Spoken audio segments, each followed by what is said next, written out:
사순절 세 번째 날입니다. 오늘 말씀은 마태복음 4장 1절부터 4절입니다. 그때 예수께서 성령에게 이끌리어 마귀에게 시험을 받으러 광야로 가사 40일을 밤낮으로 금식하신 후에 줄이신지라. 시험하는 자가 예수께 나와서 이르되 내가 만일 하나님의 아들이거든 명하여 이 돌들로 떡덩이가 되게 하라. 예수께서 대답하여 이르시되 기록하였으되 사람이 떡으로만 살 것이 아니요 하나님의 입으로부터 나오는 모든 말씀으로 살 것이라 하였느니라 하시니 아멘. 예수님은 세례 요한에게 세례를 받으신 이후에 광야에 들어가서 시험을 받으셨습니다. 이 모든 과정은 성령의 주도로 이루어졌습니다. 예수님의 시험 장소는 광야였습니다. 시험을 받기 전 예수님의 상황은 40일간의 금식을 한 이후였습니다. 금식을 한다는 것은 상당한 노력과 고통이 수반됩니다. 오랜 기간 동안 금식을 하다 보면 다 보이는 것이 먹는 것으로 보일 정도입니다. 때로는 판단력이 흐려지기도 하고 자신의 감정도 조절하기도 힘들 때도 있습니다. 옛말에 3일 굶어 남의 집 담을 안 넘는 사람이 없다고 할 정도로 배고픔은 사람의 이성을 무너뜨리는 힘이 있다는 것을 알 수 있습니다. 시험을 앞둔 예수님의 상황이 바로 그런 상황입니다. 예수님도 우리와 동일하게 육체적인 배고픔을 느끼고 있었습니다. 이런 연약한 상황에서 마귀는 예수님을 찾아옵니다. 절박한 상황을 잘 알고 있던 마귀는 당장 필요한 것이 무엇인지 그 문제를 통해 예수님을 유혹하려고 했습니다. 배고픔을 해결하고 사람답게 살라고 유혹을 하였습니다. 자신의 욕망을 추구하면서 살아가라고 속삭입니다. 그래서 말하기를 당신이 하나님의 아들이거든 이 돌들을 명하여 떡이 되게 하여라. 배고픈 사람에게 당장 필요한 것은 당연히 음식입니다. 마귀는 이런 현실적인 문제로 접근하였습니다. 누구도 부정할 수 없는 문제입니다. 그러나 예수님은 이러한 시험 앞에 하나님의 말씀을 통해 이겨내셨습니다.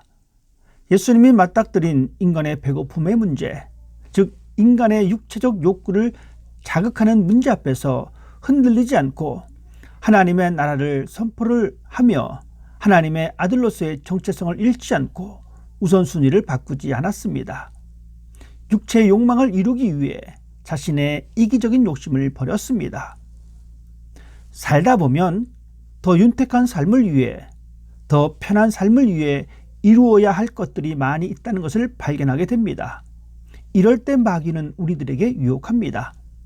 이 세상에서 자신의 목적을 이루기 위해, 더 윤택한 삶을 위해 어떤 것이 더 필요한지 이성적으로 판단하고 그 목적을 달성하기 위해 욕심을 부려도 상관없다고 속삭입니다. 그런데 문제는 육체적인 욕심을 따라가다 보면 우리가 하나님의 자녀라는 사실을 잊고 살 때가 많다는 것입니다. 이런 상황 앞에 마귀는 다가와 속삭입니다. 내가 만일 하나님의 자녀라면 너에게 필요한 것을 먼저 소유하라고 유혹합니다. 너에게는 그럴 능력이 있다고 말합니다. 다른 사람을 상관하지 말고 자신의 욕심을 위해 이기적으로 능력을 보이면서 살라고 유혹합니다.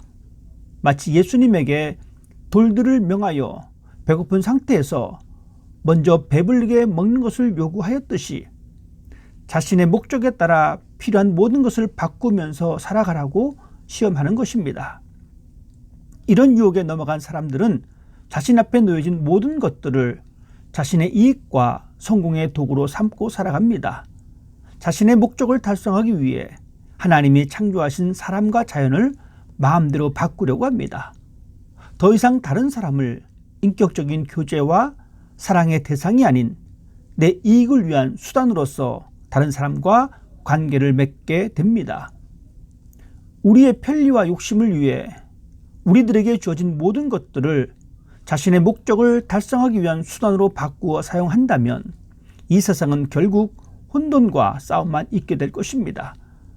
예수님께서 말씀하신 하나님의 나라의 모습과 정반대의 모습을 보게 될 것입니다.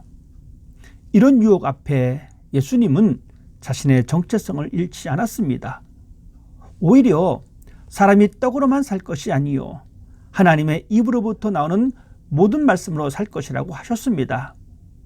자신의 당장의 욕심을 채우기 위해 돌을 떡으로 바꾸지 않았습니다.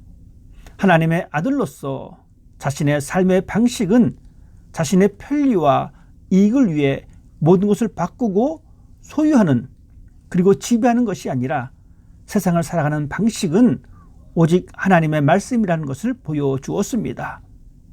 하나님의 자녀로서 우리가 살아가는 삶의 방식은 오직 하나님의 말씀입니다. 나를 위해 내 목적을 달성하기 위해 욕심을 부리지 않고 그 욕심을 내려놓고 오직 하나님의 말씀만을 삶의 원동력으로 삼고 살아가는 여러분의 삶이 되기를 주님의 이름으로 부탁합니다.